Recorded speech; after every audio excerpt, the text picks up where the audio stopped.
Olá, pessoal! Essa é a disciplina de Psicologia Organizacional e do Trabalho e a aula é sobre saúde mental e trabalho.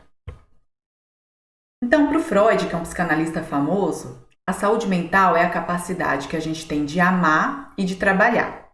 O amor seria traduzido nas relações, né? Nos afetos, nos amigos, na família e no erotismo, na reprodução. E o trabalho seria traduzido na nossa profissão, na nossa formação acadêmica, no dinheiro, na classe social, na produção, né, produtividade em termos de trabalho, no consumo, entre outros, tá? E aí vai se falar em doença mental quando uma dessas capacidades ou ambas estão prejudicadas, bem? Ao falar de humanos, o indivíduo não se realiza em si mesmo, então ele somente se constrói quando se espelha no outro, quando tem o outro, quando se compara, se relaciona com o outro. Né? O outro aí a gente chama na psicologia social de alteridade. Né?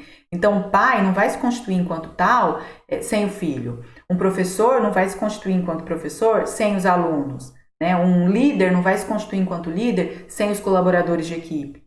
Tá? Então, saúde mental é a capacidade que a gente tem de construir a si próprio, né, a nós próprios e a espécie. Distúrbio psicológico, sofrimento psicológico ou doença mental são um rompimento dessa capacidade de construção de si próprio e da espécie. Bem? Aí a gente vai falar um pouquinho de estresse, né, que seria o rompimento dessa saúde mental. A explicação para a ocorrência do estresse, do estado de estresse, ela é biológica e diz respeito à necessidade de adaptação, ou ajustamento do organismo frente às pressões do meio com as quais esse se depara. Então, pressão, ela é realizada sobre todos nós somos submetidos à pressão. Alguns de nós reagem a essa pressão com estresse, outros não. Então, diante de uma prova, por exemplo, que é uma pressão sobre todos os alunos daquela turma, alguns ficam estressados, outros não. Tá? Então, o estresse é uma resposta do organismo à pressão ambiental. Essa síndrome de adaptação se manifesta em 3 fases, né? Então, o estresse, ele tem primeiro a reação de alarme, que é tensão, nervosismo, dor de cabeça, hiperventilação, que é a respiração rápida, né? Diante de um agente agressor. Segunda fase é a resistência, a gente resiste a esses sintomas físicos e psicológicos. E quando a gente adoece, a gente entra em fase de exaustão. É quando a gente já está no limite do estresse. A gente já não está aguentando mais, não está conseguindo mais render bem no trabalho, não está conseguindo mais se relacionar de maneira saudável com as pessoas e nem conosco. As 2 primeiras fases seriam comuns a todo ser humano ao longo da vida, né, pela demanda constante de ajuste às atividades e necessidade de resistência aos infortúnios da existência, né, às dificuldades do nosso dia a dia. Tá? E como eu disse, a terceira fase que seria de adoecimento. E aí o estresse dentro do ambiente de trabalho ou na atividade laboral é um processo que envolve um estímulo externo, produzido a partir das situações, né, das condições de trabalho, respostas psicológicas frente àquele estímulo, que aí são internas, e uma gama de consequências nas quais o bem-estar do indivíduo está envolvido. Né? A relação entre estímulos externos e estresse pode ser moderada por características individuais e situacionais. Então, se a pessoa tem uma característica de ser mais resiliente, por exemplo, de vencer melhor as dificuldades, os obstáculos da vida, de se fortalecer com isso, de ter um repertório de enfrentamento mais elaborado por conta do que já vivenciou na vida, provavelmente ela vai lidar melhor com agentes estressores, né? Mas os aspectos situacionais também vão contar, como a gente vai ver, tá? Então, características e condições específicas do trabalho foram identificadas como potenciais para provocar o estresse. Então, condições ambientais, que são essas condições externas. Você ficar exposto a um ruído constante e alto, você ficar exposto a uma temperatura inadequada, ou muito calor ou muito frio, você ficar exposto à vibração física mesmo, né? Iluminação inadequada, muita poluição, ou sonora, ou visual, enfim, são todas condições ambientais que podem gerar estresse. Condições de organização do trabalho também potencialmente estressantes, atividades monótonas, repetitivas e fragmentadas.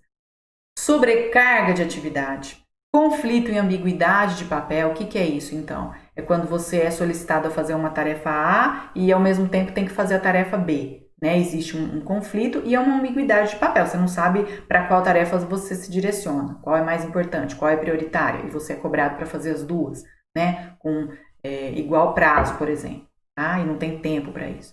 Falta de autonomia também é bem estressante, que é a falta de empoderamento que a gente sempre fala, né?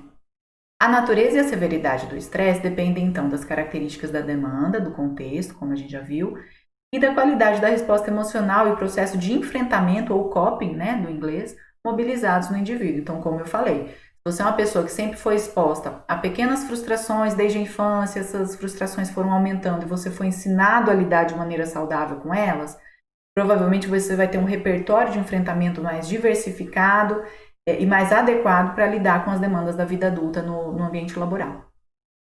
Por isso que eu sempre defendo que as crianças precisam entrar em contato com pequenas frustrações, obviamente adequadas à idade, para aprenderem a lidar com isso. Se você não ensina desde criança, quando adulto, vai ser muito difícil, em alguns casos até impossível, da pessoa ficar frustrada e conseguir lidar de maneira adequada e vencer essa situação.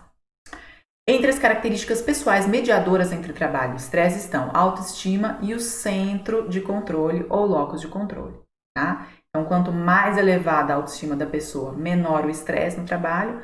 Quanto mais centro de controle interno a pessoa tiver, né? Ou seja, desculpem, gente. Quanto mais ela acreditar que as coisas da vida dela dependem dela e não do ambiente externo, maior a autoestima também e menor o estresse no trabalho, tá? Entre as variáveis situacionais, o suporte social é o que tem recebido mais atenção. Tá aí a importância dos gestores, a importância das pessoas que lidam com a saúde e a segurança ocupacionais, no caso aí um técnico em segurança do trabalho, por exemplo. Então, o sofrimento, ele é considerado inerente ao processo de trabalho. Ninguém consegue passar 30, 35 anos ou até mais, né, dependendo das reformas trabalhistas que ainda acontecerem. Ninguém consegue passar muito tempo trabalhando todo dia, 100% do tempo, super feliz, sem estresse nenhum. Isso não existe, isso é utópico, né? Agora, existe uma medida até onde esse sofrimento ele é considerado positivo, que é o que a gente chama de sofrimento criativo. E a partir de onde ele já é um sofrimento patogênico, ou seja, pode adoecer o colaborador, né? Então, esse sofrimento considerado inerente ao processo de trabalho não pode ser eliminado, ele não pode inexistir, pelo menos, né, em alguns momentos a gente vai sofrer para trabalhar. E ele não é necessariamente, então, patogênico, como eu falei, né? Mas pode se tornar quando não é possível adaptar esse trabalho para colocá-lo em concordância com o desejo individual, com as perspectivas, os objetivos da pessoa. Bem? Alguns aspectos, então, que podem estar associados ao sofrimento no trabalho, na relação homem-natureza, o significado do trabalho. Quer dizer, as crenças, os valores sobre o trabalho que foram embutidos na sua memória, né? Isso tem a ver também com o grau em que o seu trabalho vai te gerar sofrimento, né? Então, se você tem muito controle sobre o seu trabalho, provavelmente você não vai sofrer tanto. Agora, se o seu trabalho é excessivamente rotineiro e monótono, você vai, né, provavelmente sofrer mais. Agora, se não tem rotina nenhuma, se cada dia é um monte de demanda nova sobre as quais você não tem controle, provavelmente você vai ficar ansioso e vai sofrer mais. A importância social do trabalho, então o quanto você se sente importante, valorizado executando aquele trabalho. Quando você não vê importância social, não sei nem para que eu estou fazendo isso, provavelmente você vai sofrer também, ou pelo menos a sua autoestima vai ficar abalada, né? E o sentido do trabalho para a comunidade, então aquilo que você faz é reconhecido pela comunidade? Então, eu sou um bom professor, né? Os meus alunos me dão feedback nesse sentido, ótimo, tem sentido esse meu trabalho, tem valorização social. Não, eu não tenho feedback nesse sentido. Então, o sentido do trabalho fica comprometido, tá bem? E isso pode gerar sofrimento para um profissional dedicado, né? Sério. Na relação homem-sociedade, então nas relações sociais de produção, o relacionamento tanto com colegas, com pares, quanto com as lideranças pode gerar sofrimento no trabalho.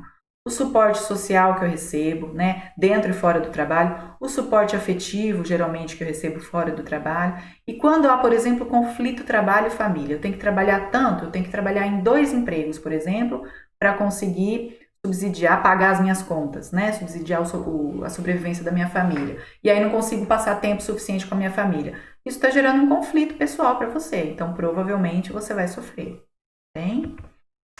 E por fim, na relação homem-homem, né? Do trabalhador com ele mesmo. Então, os sentimentos que eu tenho com relação ao meu trabalho. Se eu estou satisfeita, se eu estou comprometida com aquele trabalho, se o tempo que eu fico trabalhando é adequado, porque se eu estiver trabalhando excessivamente em termos de tempo, provavelmente eu vou entrar em sofrimento. São colocadas muitas dificuldades, não é dado o devido suporte, o devido apoio. No meu ambiente de trabalho eu também vou sofrer, né? Alguns tipos de personalidade que induzem ao sofrimento psíquico. Então, uma pessoa, por exemplo, que tem esquizofrenia, ela tem mania de perseguição, ela acha que o líder dela, né, o chefe, o gestor, enfim, está sempre perseguindo ela, sempre vendo o que ela faz de errado, por exemplo. É claro que isso vai gerar sofrimento e precisa de tratamento, né? E outras questões, como o alcoolismo, por exemplo, que é uma questão da vida pessoal, mas que vai acabar interferindo na vida do trabalhador, na vida laboral mesmo, né? Porque é lógico que isso vai prejudicar rendimento, vai prejudicar a segurança, vai prejudicar a saúde, autoestima, né? Então, é uma questão também que precisa ser bem cuidada. Bem? Essa é a referência bibliográfica utilizada nessa aula e muito obrigada pela atenção de todos.